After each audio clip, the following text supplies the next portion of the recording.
ตนีทรัพย์สินเอาไว้โอ้พอเกิดไปแห่มจาดหนึ่งนั้นก็เป็นคนยาจกอยากจนเป็นอนาถาบางคนนี่ศรัทธาบ่ได้ทำบุญเลยนะเป็นเศรษฐีนี่บุญที่ได้เป็นเศรษฐีแต่ว่าเมื่อเป็นเศรษฐีแล้วกลับกลายเป็นวัตนีที่เหนียวในทรัพย์สมบัติที่มีอยู่บ่สร้างบุญตลอดชีวิตที่เป็นเศรษฐีนั้นทรัพย์สมบัติบ่เกิดประโยชน์กับตนตัวเลยเอาไปเอามากลายเป็นว่าแห่มจาดหนึ่งนี่กลายมาเป็นขอทาน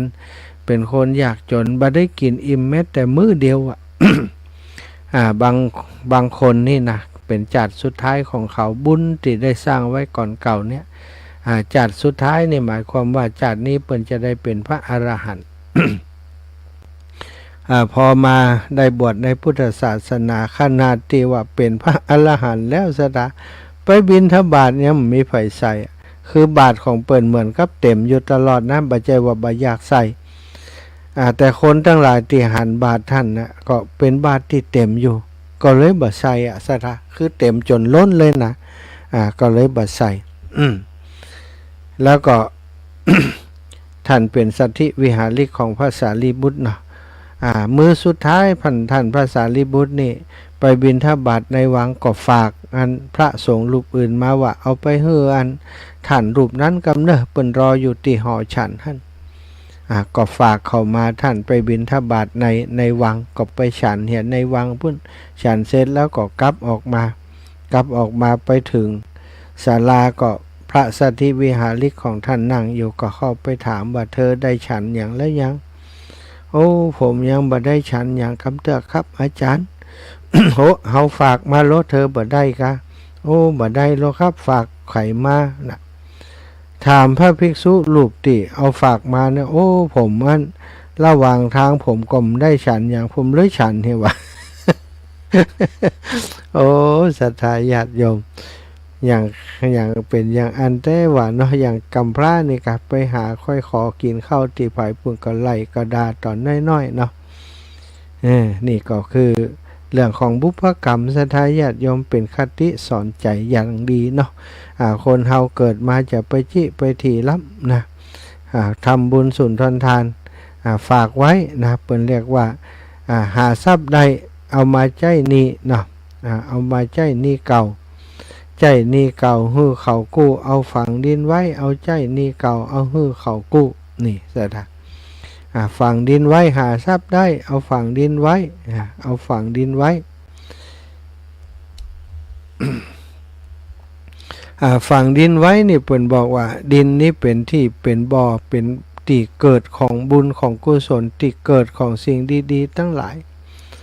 ฝังดินไว้การเอาทำบุญทำทานก็อย่างการนี่ศรัทธาเหมือนกับว่าเฮาเอาเก็บไว้นะไว้ปลายหน้าคือกับตัวเฮาสมบัตินี้จะไปพุทธคือเฮาใจในอนาคตการใจนี่เขาป่อแม่เลี้ยงดูมาก็เลี้ยงท่านตอบเอาเฮือเขากูกับลูกหลานตันเต้าดูแลเขาไปศรัทธาญาติโยมวันหนึ่งก็เหมือนกับเขากู้เขายืมเข้าไปเฮาเท่าแค่แลแก่ชรามาเขาก็ได้รู้แลเฮาคืนนี่ก็เป็นสิ่งสำคัญเนาะการใช้จ่ายทรัพย์หาทรัพย์มาใดใช้จ่ายทรัพย์เป็นมันก็มีแต่ความสุขความเย็นเกิดขึ้นครับตัวหาทรัพย์ใดใช้จ่ายบ่เป็นใช้จ่ายบ่เป็นเอาไปใช้จ่ายในอบายามุกาหรือว่าเอาไปเก็บไว้อย่างเดียวแม้จะกินจะใช้ก็บ่แนมกินแนมใช้ทนลำบากจะเอาตัวเลขไปเนี่ยยังมันจะเกิดอย่างศรัทธาทรัพย์สมบัติที่มีอยู่ทำเอาใจประโยชน์แต่ว่าบ่ได้หมายความว่าจะต้องไปใช้ส่วนมดเสียงมดสอยนะก็ต้องมีการลงทุนมีการเก็บเอาไว้พองมีการเอาไว้ใช้เวลาลำบากป่วยไข้ยากจนนะ ท่านอาจารย์เสน่ห์กาลงโตท่านเป็นผู้ที่เป็นนักปราชญ์คนหนึ่งนะศรัทธาญาติโยมอาตมาถือว่าเป็นนักปราชญ์เพราะเพราะว่าสามารถประพันธ์บทข่าวจ้อยข่าวซอนะศรัทธาเป็นข่าวธรรมะนี่ ท่านอาจารย์นี่ชำนาญเลยนะแม้กระทั่งเขียนธรรมนี่ก็เขียนธรรมได้คนที่สามารถทำอย่างอี้ได้ต้องเป็นผู้ที่มีปัญญา มีความมั่นใจในตัวเองในการทำสิ่งเหล่านี้นะถือว่า ท่านอาจารย์เป็นผู้ที่อนุรักษ์รักษาข่าวจ้อยข่าวซ้อข่าวอย่างต่างๆได้เป็นอย่างดีทั้งที่ถ่ายทอดสร้างลูกศิษย์ลูกหาด้วยนี่ได้สร้างได้ทำมาตลอดเนาะศรัทธาวันนี้นะไก่วันไก่เวลาเข้ามาติ๊กๆแล้วเนอะศรัทธาพี่น้องอีปออีแม่ทั้งหลายเราจะได้ไปแอวด้วยกันแล้วนะไปแอวเมืองที่ขึ้นชื่อลือจาเรื่องพระธาตุสวยงามของต่างภาคอีสานถ้าอูถึงภาคเหนือของเฮาก็คงหนีบ่ได้พระธาตุที่สวยงามก็คือพระธาตุดอยสุเทพมีชื่อเสียงโด่งดังเป็นที่ยอมรับว่าเป็นพระธาตุที่สวยงามเนาะของต่างภาคเหนือบัดเดี๋ยวเฮาจะไปภาคอีสานนะพระธาตุที่สวยงามก็มีหลายพระธาตุแต่หนึ่งในนั้นเป็นหนึ่งใน7พระธาตุที่ได้พระเจ้าอยู่หัวนะเปิ่นได้เอาไปพระกรมพระยาดำรงราชานุภาพได้คัดเอาไป1ใน8จอมเจดีย์แห่งสยามที่สมเด็จกรมพระยาดำรงราชานุภาพคัดเลือกและนำมาเขียนลงบนฝาผนังของอุโบสถวัดเบญจมบพิตรรวมกับเจดีย์สำคัญอีก7องค์โดยคำอธิบายที่อยู่ใต้ฐานภาพของพระธาตุพนมระบุว่าพระธาตุพนมที่เมืองนครพนมเก่าแก่ก่อนเจดีย์องค์อื่นหมดในแคว้นอีสานว่าอันแสดงให้เห็นในมุมมองหรือความรู้ที่มีในเวลานั้นว่าพระธาตุพนมคือเจดีย์ที่เก่าแก่ที่สุดในภาคอีสานต่อมาศรัทธาญาติโยมพระธาตุพนมได้พังทลายลงแล้วก็ถูกสร้างขึ้นใหม่แน่นอนว่าสิ่งก่อสร้างที่เด่นที่สุดภายในพระธาตุพนมก็คือองค์พระธาตุพนมนั่นแหละศรัทธาหลายคนอาจจะบ่ทราบว่าพระธาตุพนมที่หันอยู่ในปัจจุบันนี้บ่ใช่องค์เดิมแต่สร้างขึ้นใหม่เมื่อปีพ.ศ. 2548 48 ปีก่อนหลังเหตุการณ์เมื่อวันที่11 สิงหาคมพุทธศักราช 2518 ซึ่งเป็นวันที่พระธาตุพนมองค์นี้พังทลายลงมาแล้วรอบหนึ่งศรัทธาก็เป็นสาเหตุจากฝนตกหนักแล้วก็องค์พระธาตุเนาะมันรับน้ำไว้เยอะสู่บ่ไหวรับน้ำหนักบ่ได้ พ.ศ. 2483 สมัยรัฐบาลจอมพลป.พิบูลสงครามได้มีนโยบายรัฐบาลได้ก่อสร้างพระธาตุพนมให้สูงยิ่งขึ้นเพื่อให้มองหันองค์พระธาตุได้จากสองฝั่งแม่น้ำโขงช่วยกระตุ้นความรู้สึกทางวัฒนธรรมของผู้คนทั้งสองฝั่งโดยได้มีการก่อเสริมบริเวณยอดทรงบัวเหลี่ยมขององค์พระธาตุพนมให้สูงขึ้นทับลงบนยอดพระธาตุองค์เดิมองค์พระธาตุจึงดูชะลูดมากยิ่งขึ้นพร้อมกับปรับเปลี่ยนลวดลายจากลายดอกไม้เป็นลายพันธุ์พฤกษาซึ่งการก่อสร้างก็เป็นไปอย่างราบรื่นพระธาตุพนมองค์ใหม่ที่มาพร้อมความสูง 57.5 เมตรโดดเด่นเป็นสง่ามองหันได้จากระยะไกลโดยบ่มีใครรู้เลยว่าการก่อเสริมพระธาตุโดยโครงสร้างคอนกรีตเสริมเหล็กลงบนฐานก่ออิฐแบบโบราณนั้นทำให้ส่วนเรือนด้านล่างต้องรับภาระน้ำหนักของส่วนที่เป็นยอดเพิ่มขึ้นอย่างมากจนในที่สุดที่บอกว่าพังทลายลงมาก่อนเนื่องจากว่าไปต่อเติมไปเสริมให้องค์พระธาตุมันสูงมันใหญ่ขึ้นและตัวพระธาตุองค์เก่าองค์เดิมที่อยู่ทางในมันรับน้ำหนักบ่ไหวหลังจากพระธาตุพนมได้ถล่มลงมาบ่เมื่อนานก็มีการสร้างองค์พระธาตุพนมขึ้นมาใหม่โดยยึดรูปแบบที่ก่อเสริมในพุทธศักราชปี 2483 เป็นหลักพระธาตุพนมองค์ใหม่นี้สร้างโดยโครงสร้างคอนกรีตเสริมเหล็กทั้งหมดแต่เสริมรากฐานให้แข็งแรงยิ่งขึ้นโดยเสาเข็มหมากถึง45ต้นพร้อมกับนำเอาชิ้นส่วน อิฐที่แตกหักกลับมาประกอบใหม่ในตำแหน่งเดิมเท่าที่จะทำได้พร้อมกับนำเอาพระบรมสารีริกธาตุที่พบหลังจากองค์พระธาตุพังทลายกลับไปบรรจุที่เดิมในครั้งนั้นในรัชกาลที่9พระองค์เสด็จพระราชดำเนินมาทำพิธีบรรจุพระบรมสารีริกธาตุลงในผาอบทองคำเมื่อวันที่23มีนาพุทธศักราช2522สิ่งที่พระธาตุพนมแตกต่างจากพระธาตุเจดีย์หลายๆองค์ในพื้นที่ภาคอีสานตะวันออกเฉียงภาคตะวันออกเฉียงเหนือของเมืองไทยประเทศไทยก็คือพระธาตุองค์นี้สร้างขึ้นบนรากฐานของปราสาทในศิลปะจำปาเพราะถ้าสังเกตดีๆบริเวณเรือนธาตุหรือว่าในตำนานอุลังคธาตุเรียกว่าอุมมุงมีลักษณะเป็นห้องทรงสี่เหลี่ยมจัตุรัสมีประตูทางเข้าทั้ง4ทิศ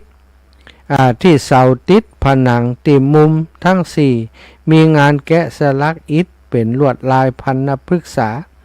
และรูปบุคคลสำคัญขี่สัตว์พาหนะเช่นจ้างม้าพร้อมอาวุธในมือซึ่งภาพเหล่านี้เชื่อมโยงเข้ากับตำนานอุลังคธาตุว่าเป็นภาพของท้าวพญาตั้ง5ที่สร้างอุปมุงนี้ขึ้นมาแต่ก็บ่มีผู้ยืนยันได้อย่างชัดเจนว่าเป็นแบบนั้นจริงหรือเปล่าอย่างใดก็ตามการประดับตกแต่งลวดลายบนเสาติ่มมุมแบบนี้ไปคล้ายกับเรือนธาตุของปราสาทในศิลปะจามแบบหัวลายเนาะหัวลายนะที่พบในเวียดนามอันนี้ที่พบในเวียดนามในช่วงพุทธศตวรรษที่14-15พุทธศตวรรษนี่พระธาตุพนมองค์เก่าโดยสิ่งนี้กำลังจะบอกเขาว่าพระธาตุพนมองค์นี้สร้างขึ้นโดยการดัดแปลงปราสาทในศิลปะจามให้กลายเป็นพระธาตุเจดีย์ซึ่งในประเทศไทยมีพระธาตุเจดีย์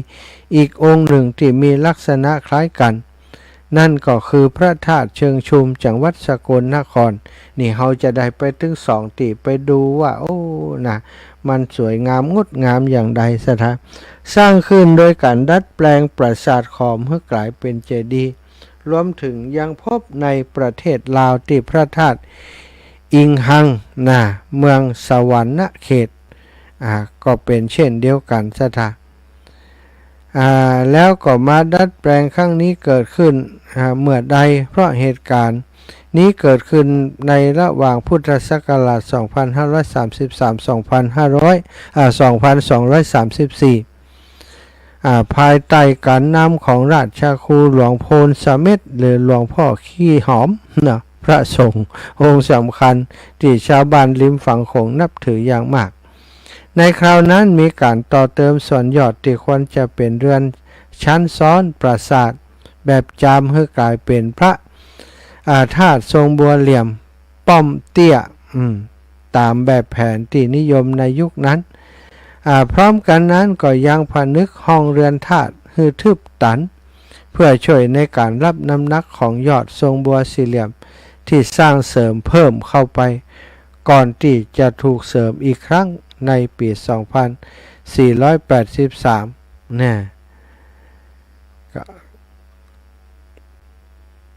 อันนี้ก็เป็นเรื่องของพระธาตุพนมเขาจะได้ไปหันกันละสถา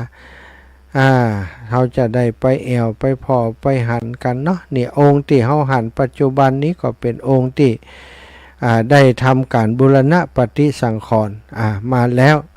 เพื่อจะให้เกิดความมั่นคงแข็งแรงเนื่องจากว่าเกยล้มไปเกยพังทลายลงไปตามสัจธรรมศรัทธาญาติโยมสิ่งปลูกสร้างบนโลกใบนี้บ่มีอย่างที่จะอยู่ชั่วการชั่วกับแม้แต่พีระมิดก็ยังมีโอกาสที่จะพังทลายวันใดวันหนึ่งในอนาคตไปหน้าทุกอย่างที่สร้างขึ้นมาแม้กระทั่งสิ่งที่บ่ได้สร้างก้อนหินดินทรายทุกอย่างมีการเปลี่ยนแปลงไปตามสภาพเนาะสถา แต่เดี๋ยวนี้เรามีโอกาสที่จะได้ไปแอวไปกราบไปไหว้ไปสาพระบรมสารีริกธาตุของพระสัมมาสัมพุทธเจ้าที่พระธาตุพนมกันใครที่มีพระธาตุพนมเป็นปีที่จะต้องไปกราบพระธาตุพนมก็คงจะได้มีโอกาสครั้งนี้แหละที่จะได้ไปด้วยกันเนาะเดี๋ยวขอดูเรื่องสรุปรถก่อนนะช่วงนี้ 2-3 วันมานี้อาตมาบ่ได้เข้าไปดูข่าวสารที่ครูบาอาจารย์เปิ่นได้แจ้งนะทุกความจริงท่านอาจารย์ได้แจ้งบ่อยอยู่นะท่านพระครูอภิวัฒนวิกรมได้แจ้งข่าวสารให้กับทางศรัทธาญาติโยมที่จะติดตามไปถวายไปตานเตียนด้วยกันนะอาตมาภาพก็ทำมันได้เตรียมสถานที่จะมีศรัทธาญาติโยมเปิ่นมานอนพักที่นี่ก่อนมานอนพักที่วัดบรรพตสถิตก่อนที่จะเดินทางในวันที่23ไปพร้อมกันอยู่คณะหนึ่งก่อนที่นี่มันตีไหนดีมันก็ยังแบบพร้อมแต่พ่อกำลังงานก่อสร้างเนาะกระปูปื้นเนี่ยอย่างอยู่อีกนะก็เลยเนี่ยคือมันเรียบร้อยเห็นสักส่วนหนึ่งเพื่อจะให้เปิ่นมาพักมาอย่างจะได้สบายไม่ใช่มานอนครับขี้ฝุ่นขี้ดินเดี๋ยวจะได้รับความลำบากก่อเห่งหีบทำเลยบ่ค่อยได้อ่านข่าวสารจากครูบาอาจารย์บ่ได้ฟังข่าวสารจากครูบาอาจารย์สรุปถวายเตียนที่อีสานอีสานล้านนาในคราวนี้วันที่23-25สิงหา2567รถตู้62กันนะจะเอา40กันได้62กัน62กันรถส่วนตัวแหม12กันพระสงฆ์25รูปญาติโยม854คน854เนอะข้อมูลณวันที่14สิงหาคมหลังจากนี้อาจจะเพิ่มเติมมาแต่คิดว่าคงบ่นักหนาต่อใดนะประมาณคงประมาณเนี้ยนะประมาณถ้าจะเกินไปก็บ่น่าจะเกิน10คนเกินจากเดิมมานะตอนนี้ก็ถือว่าทุกอย่างนิ่งละเนาะสำหรับข้อมูลต่างๆนะข้อมูลต่างๆเบอร์รถอย่างต่างๆครูบาอาจารย์ก็ส่งไปให้ศรัทธาญาติโยมเป็นส่วนใหญ่แล้วเนาะที่ลำปางอาตมาก็เพิ่งได้รับวันนี้ความจริงมันน่าจะได้รับตั้งแต่วันที่17พุทธอาจารย์ส่ง15น่าจะได้17แต่พอดีว่าที่วัดบรรพตนี่เปิ่นไปเปิดตู้ปนที่ไปรษณีย์สถาไปรษณีย์ก็บอมเนาะเปิ่นเอามาส่งสักกะมาลายลุไปเลยอาตมาอาจารย์โทรถามว่าเสื้อครบก่ออย่างได้ก่อบ่ได้คำเตือนนะอาจารย์ว่าโอ้หีบไปพอแห่ทรงน่าจะได้ตั้งแต่วันที่17ก็ไปที่อันไปรษณีย์ปรากฏว่าเปิ่นบอกว่ามาถึงหลายวันแล้วยังมาเอาวะนั่น ตู้ปนต้องไปเปิดเองนะแล้วเขาก็ฮู้ว่าเปิ่นเอามันต้องอย่างอันไงอย่างนี่ดีถ้าบอกกับครูบาอาจารย์นี่รอแย่งอยู่นี่พุ่นขึ้นรถแล้วก็ยังได้ของคำแต่จบข่าวเลยปวดหัวตุบๆเลยเนาะแต่ตอนนี้เรียบร้อยแล้วเนาะฝากประชาสัมพันธ์ข่าวสารโยมแม่จงดีเชื้อกันทาจากอันเมืองฝางแม่แจ้งบอกศรัทธาพี่น้องต่างเมืองฝางที่จะไปด้วยกันเนอะญาติโยมเมืองฝางที่จะไปด้วยกันนะแจ้งข่าวมาแล้วจากแม่จงดีเชื้อกันทาออกเดินทางตีหนึ่ง01:00 นเนอะตีหนึ่งออกจากเมืองฝางนะโอ้ยอินดูอาตมาก็ถึงอีแม่เขาเนี่ยอินดูขนาดนักเนาะตื่นเจ้าขนาดตีหนึ่งออกเดินทางตีหนึ่งออกเดินทางจากฝางกะว่าเปิ่นจะไปถึงที่อุตรดิตถ์ที่นัดหมายกันประมาณ7 นาฬิกา8 นาฬิกานะซะท่าเปิ่นเดินทางไกลกว่าหมู่เฮาเนอะตั้งเชียงใหม่ตั้งลำพูนตั้งลำปางตั้งพะเยาพะเยานี่ก็ใกล้กว่าเปิ่นนะทุกพื้นที่อาตมาคิดว่าที่เมืองฝางนี่จะไกลกว่าเปิ่นเนาะก็เป็นกำลังใจให้ญาติโยมนะโยมแม่พี่น้องจากต่างเมืองฝางหลายกันรถตู้นะศรัทธาญาติโยมสายของโยมแม่จงดีโยมแม่จงดีแจ้งมาว่าไปกันหลายตู้เนื้อตู้ลูกนี่นะแจ้งบอกศรัทธาญาติโยมเปิ่นจิมว่า อันพี่น้องต่างเมืองฝางแจ้งบอกคือเปิ่นจิมว่าให้ไปของเฮานี่ออกตีหนึ่งอีนะแม่จงดีเชื่อกันถ้าแจ้งอาตมามาหลายวันแล้วก็รอว่าถ้าจัดรายการอันมาคลื่นสีข่าวก่อนจะได้บอกคือครับสถาญาติโยมที่เปิ่นฟังอยู่เนาะตั้งคลื่นสีข่าวของเฮาถ้าบ่ได้จัดรายการอย่างอี้มันบอกไปบอกในรายการอื่นเปิ่นก่อมฮู้นะสถาญาติโยมตั้งเมืองฝางก่อมฮู้เพราะเปิ่นฟังเปิ่นจะฟัง2ช่วงด้วยกันช่วงมีช่วงหนึ่งก็คือช่วงอันช่วงเดี๋ยวช่วงบ่าย3เนาะบ่าย3ถึงบ่าย3นาฬิกาบ่าย3ถึงอัน3 โมงถึง5 โมงนะ5 โมงเย็นค่าเสื้อทีมของแม่จงดีเชื่อกันทาเปิ่นไปกีดตูมหุ่นเนอะบ่ได้ในรายการตีอูกันบ่ได้แจ้งบอกมาเนาะก็คงจะหลายตู้แม่ออกตีหนึ่งของวันที่23นะออกรายการแจ้งให้ลูกทัวร์ลูกทีมไปกับแม่จงดีออกกันตีหนึ่งของวันที่23เนื้อเจ้าเนาะประกาศให้แม่แล้วเด้อพี่น้องตั้งเชียงใหม่ตั้งเชียงใหม่ตั้งลำปูนอย่างก็คงจะตื่นเจ้าเหมือนกันนะประมาณตี 4เนาะตี 4นี่ก็คงจะตี 3ตี 4นี่ก็ตื่นกันแล้วก็ออกเดินทางตี 3ตี 4ก็กะไปถึงที่จุดนัดหมายแรกเนาะจุดนัดหมายแรกก็คือที่ปั๊มปตท.ปั๊มใหญ่ของจังหวัดอุตรดิตถ์นะอยู่ติดถนนซุปเปอร์สถาก็นัดหมายกันที่หั่น เดี๋ยวคนที่ไปถึงก่อนก็ส่งมุดส่งอย่างเพราะว่าเป็นกลุ่มไลน์เนาะกลุ่มไลน์ของคนขับรถนี่จัดส่งไลน์หากันติ้งตองไปถึงแล้วก็จะได้ไปรอกันที่หั่นไปบ่ถึงก็จะสอบถามเส้นทางก็ในกลุ่มไลน์มีถ้ามีปัญหาอย่างก็ติดต่อกันตั้งกลุ่มไลน์ของคณะเรียกว่ารถถวายเทียนกลุ่มไลน์รถถวายเทียนอีสานนี่นะแจ้งเรื่องของกำหนดการต่างๆเนาะวันที่23สิงหาการเดินทางนั้นระบุที่ประกาศนี่ก็นี่คือประกาศที่หน้าพื้นที่ของจังหวัดเชียงใหม่เนาะเปิดออกตี 4ออกเดินทางรวมตัวกันที่ปั๊มน้ำมันปตท.อุตรดิตถ์ถึงหั่นนี่ก็คือออกเดินทางไผมันนะสถาจากที่ไหนจากตั้งเชียงใหม่ออกเดินทางไผมันไปปะกันที่ปุ้นปั๊มปตท.อุตรดิตถ์แต่เฮาก็จะมีตอนนี้หลายๆกันรถได้มีเลขที่อันของรถตัวเก่าแล้วท่านอาจารย์ส่งไปให้แล้วส่วนหนึ่งละสถาก็ติดรถติดไปเฮาเดินทางด้วยกันเฮาก็จะหู้สัญลักษณ์อันนี้รถหมู่เฮารถคณะเฮาโดนนี่จากป้ายติดรถขบวนต่างๆถวายเทียนอีสานเนี่ยเวลา 8 นาฬิกาถึงเมื่อถึงปั๊มเรียบร้อยแล้วก็จะถวายภัตตาหารเพลแด่พระสงฆ์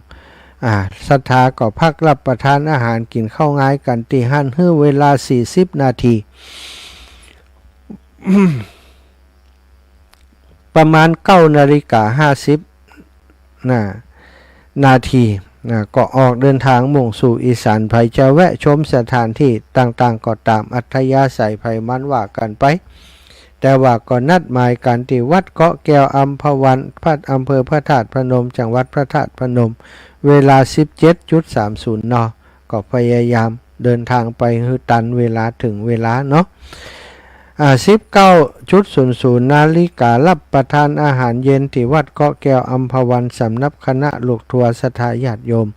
20 นาฬิกาทำวัดสวดมนต์เย็นเจริญจิตภาวนาฟังเทศจากท่านพระครูทิติธรรมยานเจ้าอาวาสวัดเกาะแก้วอัมพวันเวลา21 นาฬิกาพักผ่อนนอนหลับที่วัดเกาะแก้วอัมพวันวัดโสภณธรรมาราม2 วัดเนอะแล้วส่วนไผ่ติดจองที่พักไว้ก่อนคงจะติดต่อไปหาคุณโยมชัดวลีครูติ๊กเรียบร้อยแล้วหรือว่าเปิดติดต่อไปเองก็ แล้วตามแต่คณะแต่ละคนเปิ่นติดต่อกันเองเนาะบางคนต้องการความเป็นส่วนตัวอยากจะไปพักที่มันสะดวกน้อยนะอาตมาก็จะสอดพักต่ำเมนเนาะถ้าป่าจ้าอยู่ที่ไหนก็จะไปแอวป่าจ้าเปิ่นสักน้อย มีเครื่องนอนไปโดยพร้อม10วันที่24ตี4:30ตื่นนอน4:05จัดทำวัดเจ้า7 โมงถวายอาหารเจ้าพัฒหารเจ้าแล้วก็8 โมงตาลเตียนถวายเตียนคือ8 นาฬิกาที่เขาจะถวายเตียน9 วัดนะที่วัดเกาะแก้วนะวัดเกาะแก้ววัดเกาะแก้วอัมพวันเกาะแก้วอัมพวันซึ่งจะถวาย8 วัด9 วัดนิมนต์เปิ่นมาหั่นหมดเลยศรัทธาญาติโยม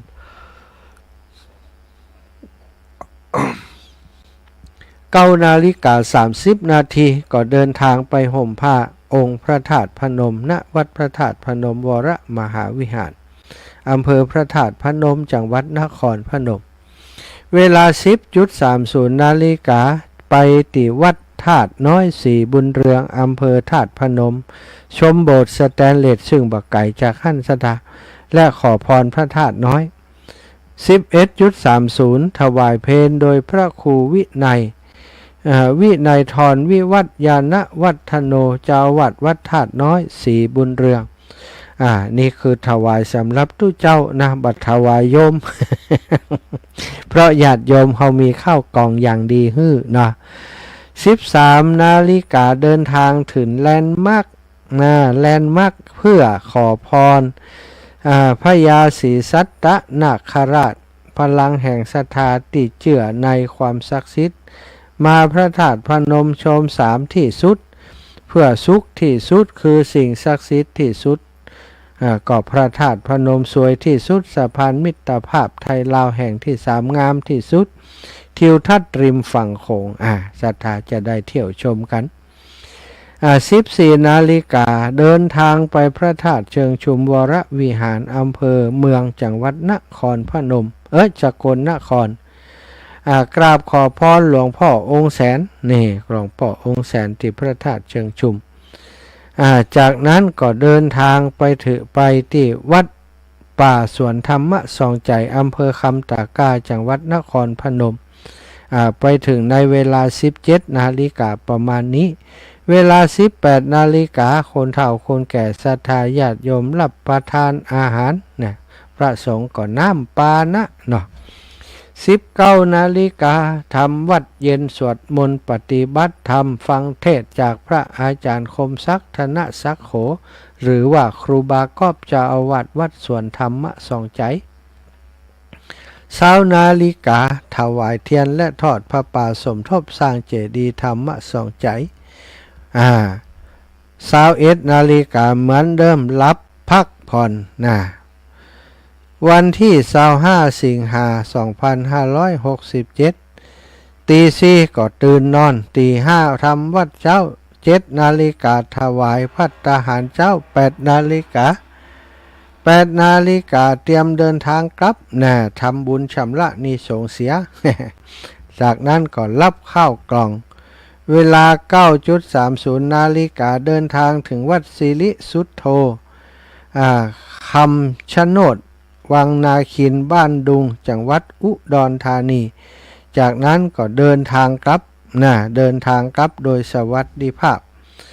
หมายเหตุกำหนดการนี้อาจเปลี่ยนแปลงได้ตามความเหมาะสมรายชื่อวัดที่จะถวายเตียนก็คือวัดเกาะแก้วอัมพวันอยู่ในอำเภอพระธาตุพนมมดวัดเกาะแก้วอัมพวันวัดบึงทุ่งวัดพระธาตุพนมวัดหัวเวียงรังสีวัดป่าสุภารมวัดโสภณธรรมารามวัดโพคำวัดศิลามงคลวัดโกศลมัชชิมาวาดอันนี้ติครูบาอาจารย์เปิ่นติดต่อเอาไว้เนาะต้องขอบคุณ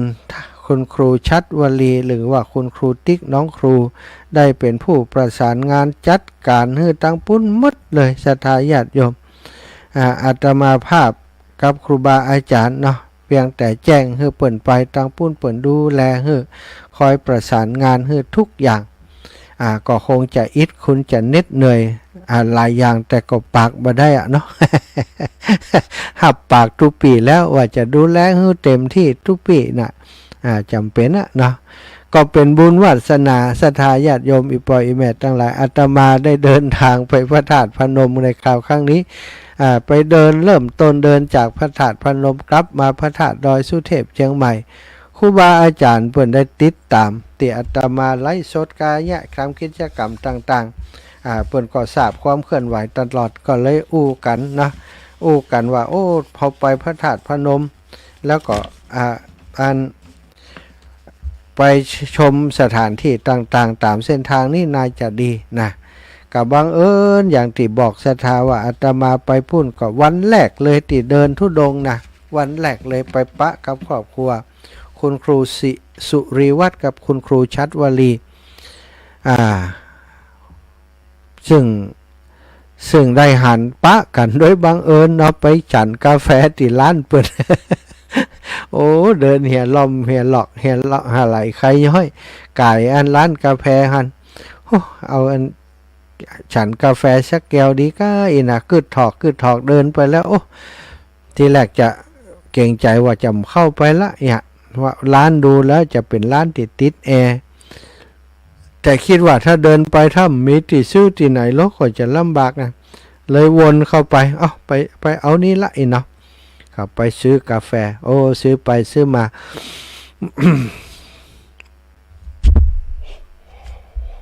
ก็ได้ได้จากกันซะนะกับอันเจ้าของร้าน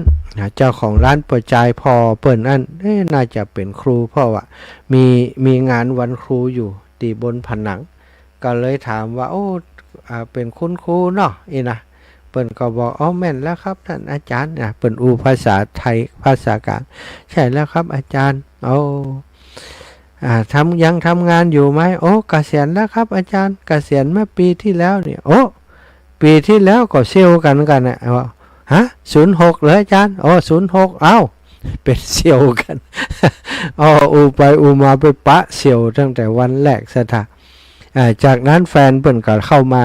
มาในร้านแต่บ่ได้อู้กันนะเพราะว่าอาตมาเปิ่นก็มัด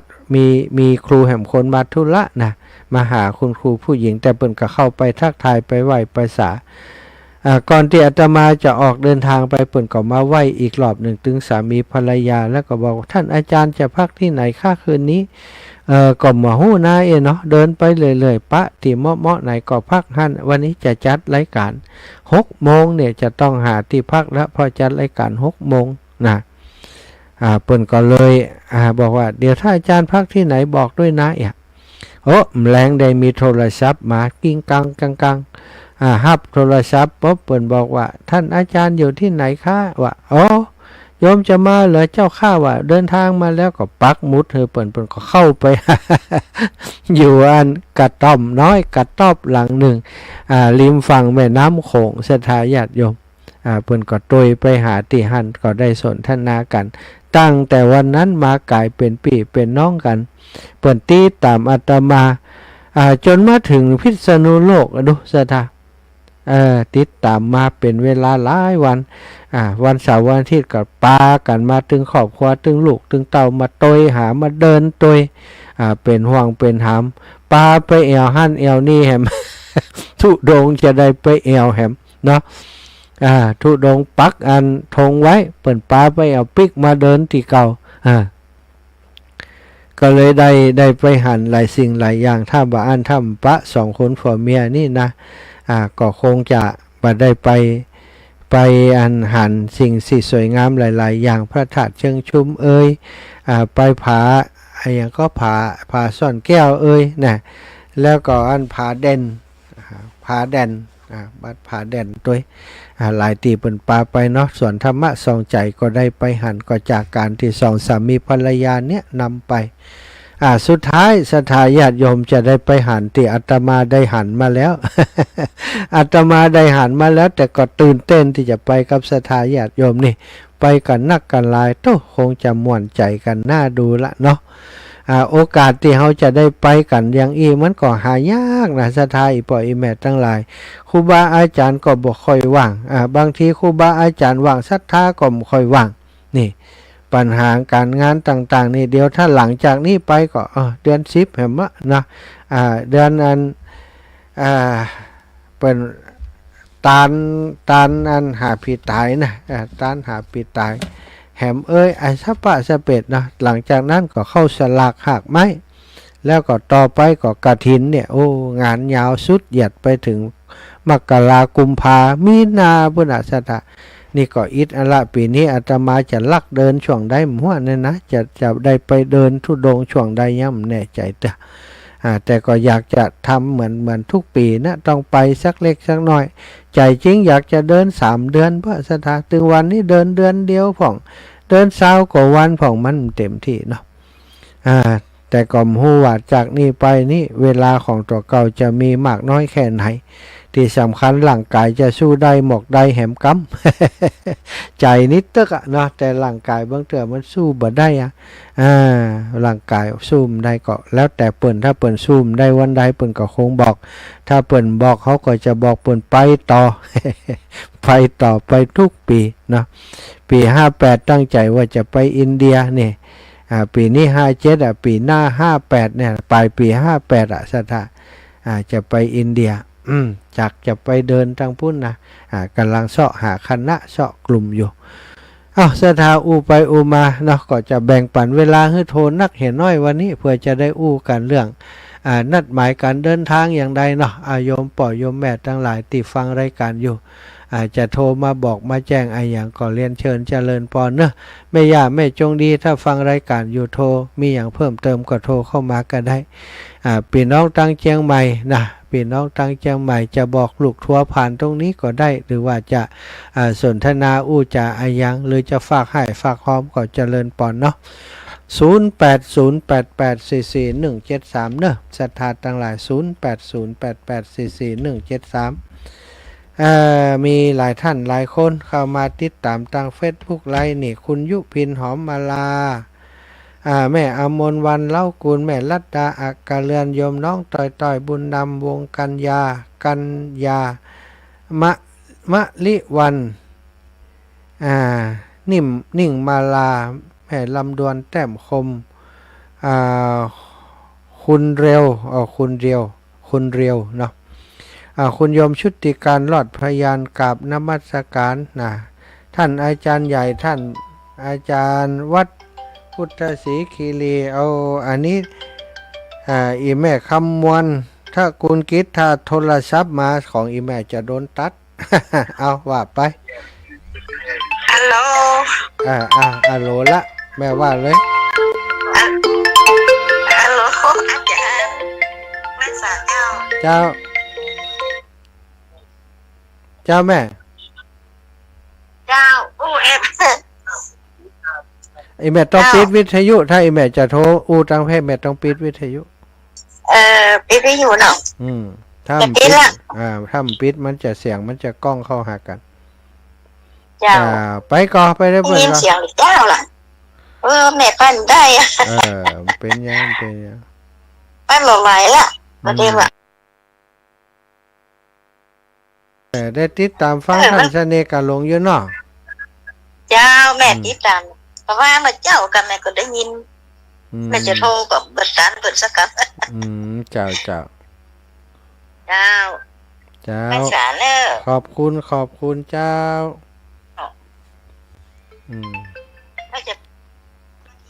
เจริญพรแม่สายพินกัลยาเจ้ากับภาษาเจ้าทันทำมาหาเจ้าแม่ขออันบุญนาจ้า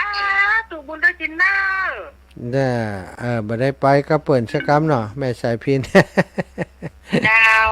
ตั้งจะซ่อนเปิ่นไปกันหมู่อันป้าหมอเป็นหมอสะอาดหมู่แม่คำนวณเขาแม่ฉลาดเขาไปอยู่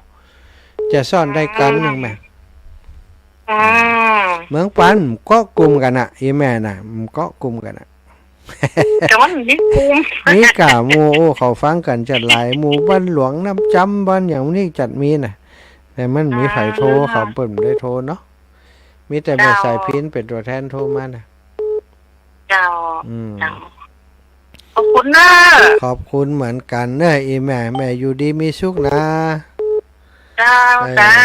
ถูกเจ้า แม่ เอาไว้ สาย สา พิน เจ้า กันละยาคนบ้านเดียวกัน แม่ละอ่อนแม่ละอ่อน นี่แล้ แม่ ว ละอ่อนอุ่นใจ แม่โอนไปแล้วจะลูกโต อ๋อเจ้าโยมแม่ แม่โอนไปละ เจ้าแม่เรียบร้อยแล้วเนาะได้รับแล้ว มันได้เงินหลายวันแล้วล่ะวะ อ๋อแหละบ่ได้ยินกะเจ้ารถตอนเจ้าฟังก่อนวันจันทร์เนี่ยมันฟังคำกะ ไม่ได้ฟังสักกา โอ้ตอนเจ้าก็ออกอยู่วันจันทร์เจ้าขอบคุณแม่เนอเอาบุญมาฝากแม่เนอ เจ้า เจ้าอยู่ดีมีสุขมีเวลาจะขึ้นไปแอวหาจะเลินปอนแม่สุดแก้วสอนศีล เจ้า สอน กลับไปจ่าเนื้อท่านพระมหาเจ้า เจ้าโยมแม่ ป้าก็โทรแล้วก็โอ้กึดเติงเพิ่นโทรกันเช้าแล้วก็โอ้อดมาได้เด้อโอ้กึดเติงหนา กึ โอ้ ดเติ โห ง ออกภาษาลาพระเจ้าแล้วก็น้อยอย่าได้เดินทุดงมาทางเพศเนาะเจ้า เจ้าโยมแม่จะไปแอวหากัดจัง เจ้าแล้วเอวน้องกัดจังตะกี้น้องกัดจังกลับมาเล่นเนี่ยเจ้า อ๋อเจ้าสัตว์ทุก เจ้า นะกลับไปรับ โอ้ แล้ว โหชัดเจนดีเด้อแม่สุเกียวศิลาพรสิเตี้ยบ้านห้องละปูนฟังขึ้น 98.75วัดห้วยตองซากนะเจ้า ตุสา เจ้าปล่อยนครพนมก็ขออนุโมทนาบุญด้วยเด้อ อ้าวได้เลยอีแม่ได้บุญเต็มเลยเนอะสัตว์ เจ้ากลับไปสาเด้อสาธุเจ้า เจริญปอนแม่ฉลาดแจ้ซ่อนว่ายังใด เจ้าข้าสาท่านมหาเจ้า เจ้าอีแม่ แม่บัดได้ไปเห็นเลย เนาะผมได้ไป แม่บัดได้ไปเห็นเดี๋ยวไปบัดได้เลย อ๋อผมได้มาด้วยเปิ่น เพราะ สั ส ก บา กั ย น ทุกวันนี่นะ อ๋อเจ้าเออ ไปหลายวัดหลายวันเนาะจะได้ โอ้ จะได้ ม่วน ไป ไปเอ่ะตา ได้แล้ว โอ้800ปลายหิมปันน่ะ900ปันนี่เกือบจะปันคนไปละ เนาะ เจ้าแม่เป็นตาดีม่วนน่ะ ได้ สาธุนะแม่นะ เจ้าสา บุ ธุ ญฮัก เจ้า ษาขอบคุณกำลังใจพี่น้องเมืองปานแจ่ซ้อน แม่หลงบ้านบวกลี่ละปูน ไปเจ้าตั้งหา เจ้าแม่ เจ้าได้ไปด้วยเบี้ยเนาะ หืม ได้ไปพูดว่า โอ้มไปอย่างใดอ่ะ ผู้จัดการส่วนตัว ม่วนกว่านั้นนะเนาะ เอาม่วนเนาะ ตอนนั้นไปคนเดียวเดินคนเดียวม่วนเดี๋ยวนี้ไป800ปลายน่ะ แกม่วนกว่านั้นนะ ม่วน ให้ ปานนั้น หนุ่มจนก่อนนั้นเด้อ เอาก็ซื้อรถเอากะฮะขอซื้อ ลูกผู้เดียวอะ ซื้อรถอายุยิ้มเด้ออีกอ่ะ 90แล้วอะ เอา90ฟังอยู่ตั้งบ้านเอาเนอะเดี๋ยวจะถ่ายทอดมาหา มือที่ขี้จุดประจาน โอ้เป็นหยังก่อยว่าไม่วันหน้าถ้าเปิดมาก่อยจดใหม่เจริญปอนแม่คำนวณ เจ้าภาษาเจ้า เจ้าอีแม่ เตรียมตัวแล้ว เก็บเสื้อผ้ายัดใส่กระเป๋าแล้วยัง เจ้าแก็บแล้วละ ใส่ถุงปุ๋ย เดี๋ยวสอนในรถจะออกกี่โมง โอ้ต้องมาถึงตีเฮาอย่างน้อยก็ตี5น่ะ เดี๋ยวตื่นก็ตี4เนาะ ตี4ต้องถึงตีวัดพดตี5น่ะมาเอาเสื้อเอาอย่างเพเสื้อเบอร์รถ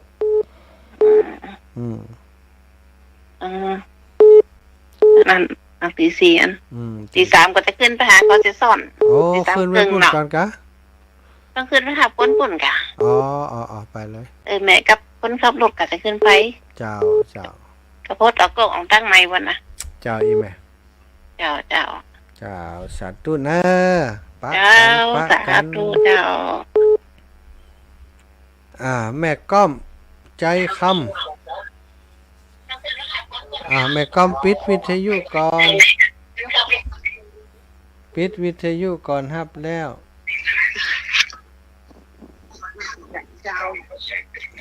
ปิดวิทยุเดี๋ยวจะปิดโทรศัพท์นะเข้าใจปิดอู้เลย นมัสการเจ้า ไปเปิดวิทยุกัน ขอเดินทางปลอดภัยเนอะพระอาจารย์ เจ้าแม่ อันอย่างก็เดี๋ยวจะโอนตังไปให้อันเป็นอันยังก็ได้200เลยเจ้า 2,000 ถ้ามาได้ สาธุ ถ้า แม่ เวลาได้ก็ได้หนอนเวลามาอยู่อยากคนเดียวก็ไม่ใช่ เจ้านะขอบคุณอีแม่เนอะ เดินทางปลอดภัยเนอะพระอาจารย์วันที่วันที่วันได้มาหนอ28 นี่ห จั ยั น ง ทร์กับวันที่25มันก็เจาะ เจ้า ติดอำเภอเงาตีมีวันงานรักษาศีล5ที่หลังเงานี่ได้มาก็เจาะ มันได้ไปไอ้แม่นั่นก็เป็นนั่นเจ้าคณะปกครองเพิ่นทำกันเนาะเฮามันได้อยู่สายนั่นเจ้าสาธุแม่นะ เจ้าสาธุ สายป้อนานประเสริฐนาน้อยบัดตันฮับสกรรมแม่มอมอินแก้ว เจ้าวั ตั ด น สาว ง เจ้าได้โทรมือแล้วเจ้า ไปจ้า เจ้า เจ้า สำบายดีกาแม่มอม แม่ก็สบายแล้วผมได้ไปไหนก็เพิ่นแนมมาดีเนี่ย นั่น ไปเหมือนลูกละ ไปบัดลูกบ่ไป แข้งมันมาค่อยดีแล้วเจ้า เจ้าอีแม่ เจ้า สาธุแม่นะฮับสายอื่นก่อนเด้อ เจ้าไหว้สาเลยเจ้า สาธุปันกันคนน้อยแม่อุยอินแม่สาบเสมิง ไหว้สาเจ้าอารมณ์เสีย อารมณ์เสียแล้วย้อนอุยอินนี่แหละ วันเด็ดฝากของใจอารมณ์ไม่อุ้ยเลยหมดอารมณ์เลยจ้ะ ดีแล้วหมดอารมณ์ต้องส่งมา จะอย่างรับเบื่อใจอารมณ์ไม่อุ้ยอ่ะ วันใด วันนั้นอะไรกันที่ไม่อุ้ยโทรหาน่ะ วันใด วันใดหาไอ้การไอ้หมูกันได้ยินกันไอ้หรอ โคตรกะโคตรอี โอ้ละจำใจไว้ไปเลย กำนิ่มอูเลนนะอันอูแต่อย่างเดียวปะถ้าโคตรอูเลนกำนิ่มอูแต่อย่างเดียวปะ ว่าจะขอฝากของแต่อารมณ์ไม่อุ้ยเลยหมดอารมณ์ กำนิ่มอูเลนอ่ะ ก็ลงดอยเมื่อคืนว่าจะมีส่วนบุญได้บุญอยู่เนอะเตียนนั่นนะไอ้ว่าความที่พึ่งมาไอ้หรอ เจ้าหลวงปู่เนี่ยจะดีแพ็คเรียบร้อยละหลวงปู่ได้แพ็คไว้ให้เรียบร้อยโอ้เปิ่นทำเปิ่นไปเหลาไปทำแหมน้ำ อันนั้นโอ้นาบุญไปเนอะ เจ้าอุ้ยอินจ้าสาธุแม่อุ้ยอินแม่สาบเสมิงป้อนานประเสริฐนาน้อย ไปสาครับอาจารย์ลูกโปรดติดตามรับฟังอยู่ตลอดนะครับ สาธุตัวแทนเมืองน่านมาละ ครับสัดเจนดีเนอร์ถูกเนอร์ว่าฟังอาจารย์เจกี้กันแล้วมันเดียว ท่านเสน่ห์การลงเนาะท่านเสน่ ครับ ห์การ ฟังเปิดสายไปได้เปิดจะคำหน่อย จ้า ครับ เปิดสายเห็นน้อยเดียวตะกี้ ครับ ขอลูกพระอาจารย์ได้ไปทำบุญกินตานตีนนะครับร่วมขอเดินทางแข็งขาดปลอดภัยในคุณพระคุณเจ้าเสือมักษัตริย์ลูกอาจารย์ไปตลอดนะครับแข็งขาดปลอดภัยมีความสุขความเริญต่อไปครับเป็นจุดโพลูกใส่แก่ปอกไปครับ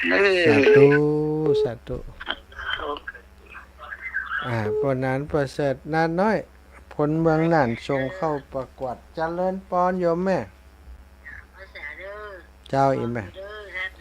ฟังอยู่เด้ออีปอรับล่ะเที่ยวฟังอยู่ อีปอก็ฟังอยู่อินดูตาสอง เอาสตางค์หอมข้างในให้100เด้อสิประจานเตียนน่ะเด้อ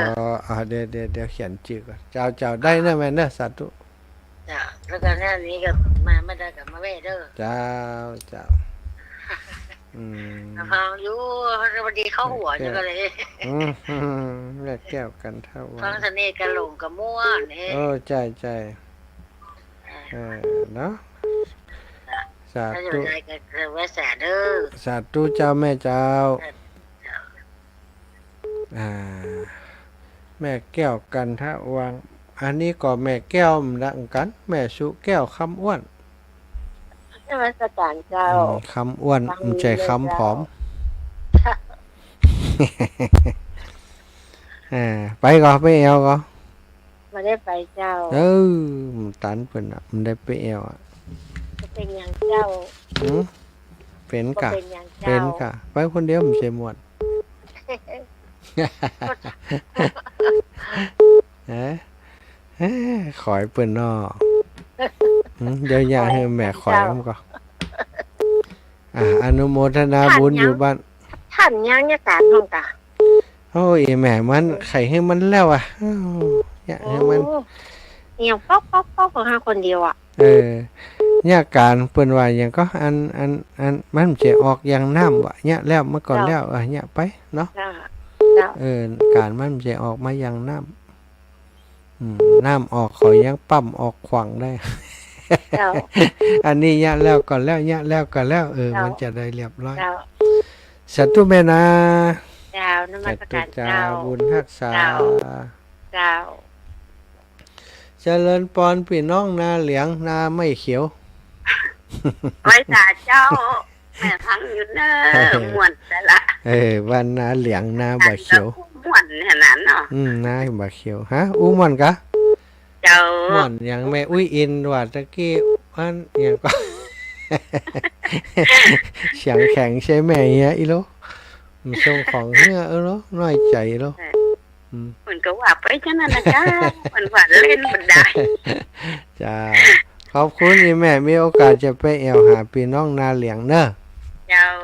สาธุสาธุปีหน้าเนี่ยเดินทุดงไปเมืองนันแน่นอนปีหน้าไปแน่นอนเจริญปอนแม่บัวลอยชัยสวรรค์ศพก็ปอสนแม่บัวลอย เจ้า อ่า เรียนบ่รักเป็นเนอ แม่อุ้ยผง ไป เทพ ตามเขียนหอมให้แม่100เนอ แม่อุ้ยแม่บัวลอย เจ้าวัด แม่ แม่จะฝากไว้200จะให้อาจารย์100แล้วก็จะหอมไปทำบุญเนี่ย100เจ้า แม่บัวลอยชัยสวรรค์100 เจ้าวันปลูกฉันหลานโอนให้เลย เจ้าอีแม่ได้เลย วันได้อยู่โทวันได้โทได้โอ เป็นยังได้หู้อยู่รักฟังกันอยู่หมู่นี้นะ เจ้าฟังตลอด แม่อุ้ยผงเทพประสานก็จะรักฟังอยู่ก้ามเดือนนี่ฮะ แต่จะ น้ ฟั อง งส ฟัง ม ตล พิ อด น อุ้ เขา ยนะ อุ้ยผงเขานี่ เจ้า อุ้ยผงคือเตืองหายเจ้า น้อง สัตว์ ไปที่ก็อีกอย่างมันว่านะ เออ ลำไยเจ็บลำไยอยู่อ่ะ ลำไยเปิ่นออกช่วงนี้ล่ะ เจ้า สาธุแม่เนอะขอบคุณนี่แม่นะจ้าเจริญปอนแม่บัวจันทร์ชุ่มมงคล โลเจ้า อีแม่ปิดบิดชยุก แม่ ร ก็จันข้ามใหม่เนออนุโมทนาเจ้าฟังจังว่านะเจ้า เจ้าอีแม่ ที่ฟังทะเลกะหลงโง่นี่เนาะ ม่วนกาม่วนกา เจ้าอนุโมทนาเจ้า สาธุถ้าสถาเปิดวิทยุตัวอย่างแต่อย่างเงี้ยสถาลองฟังเปิดมันจะเสียงกวนกันนะวิทย์วัด เอาละเนาะขอบคุณกับสถาญาติโยมที่ติดตามทาง Facebook ไลฟ์ตัวเนอะสบต.เพียรศรีปทุมธาแม่สมศรีใจบุญพิมมาลาโอ้โยมปีพิมมาลาแม่พินแม่พันโอ้พี่น้องวังเหนือบ้านมุน ฮัลโหลกับนมัสการพระอาจารย์เจ้า เกิดเติงหาพอดีแต่เจ้าอู้กันกับลุงน้อมว่าโอ้พี่น้องตั้งปุ่นเป็นจะได้ห้าหน่อไม้ถ้าจะออกนักเต็มทีก็ คิดถึงถึงหาครูบาอาจารย์ ดีกะดีละฟังน้ำฟังทำไปคิดถึงครูบาอาจารย์ ตลอดพระอาจารย์ ก็ฟังรายการไปเนาะมีโอกาสขึ้นไปพูดเขาจะแวะไปหาเนอะอันนี้แม่พิน เดี๋ยวเจ้า เดี๋ยวแม่พินจะขึ้นมันใหม่ วันใด อาจารย์คงจะออกพรรษาป่ะเนาะ ออกพรรษาบอกจิมเด้อ เจ้าไปแอลนครพนมกับ เนี่ยอย่างเบ็ดหมดกะว่าได้เอาบุญมาฝากจิมเด้อล่ะ เจ้า โอเค เอาบุญมาฝาก สาธุบุญรักษาอี เจ้า แม่ กับนมัสการพระอาจารย์เจ้า สาธุเอ้าศรัทธาญาติโยม เวลาหมดเวลาแล้วนะก็จะขอนำรายการจากลาศรัทธาญาติโยมคุณนงยาวคิดชัยแม่พิษสมัยสีเทพทำลงแม่สีทอนเป็นจิตเนอะทุกท่านทุกคนทาง Facebook ไลฟ์ก็ดีหลวงปู่ท่านพระครูปฏิพันธ์ธรรมทินอนุโมทนาบุญกับแฟนครับที่โอนเงินผ่านตู้ลุงดอยไปร่วมบุญตานเตียนหลายรายจะจัดการไปตามเจตนาโดยเนอต่อสาธุนะหลวงปู่แจ้งมาแล้วเนอะสถาหลายท่านหลายคนเนี่ยฝากผ่านอาตมานี่ก็เยอะนะหลายซองอยู่เนาะก็อนุโมทนาบุญโดยบางพ่องใส่เกาวัดเกาวาเรียบร้อยเลยก็บ่ได้ไปแต่ฝากไปเอาบุญตัวเนาะก่อนอนุโมทนาบุญกับทุกท่านทุกคนเอาละเวลาหมดแต่ละเวลาหมดเวลาก็ขอนำรายการจากลาศรัทธาอีพ่ออีแม่เฒ่าแก่ครูบาอาจารย์กราบนอบน้อมต่อครูบาอาจารย์ทุกท่านทุกรูปทุกองค์โดยความเคารพค่ำคืนนี้ขอความสุขสวัสดีรับดีฝันดีจงมีแก่ศรัทธานาบุญทุกท่านทุกคนเนอจัตตารโอธรรมาวัฏันติอายุวันโนสุขังปะละ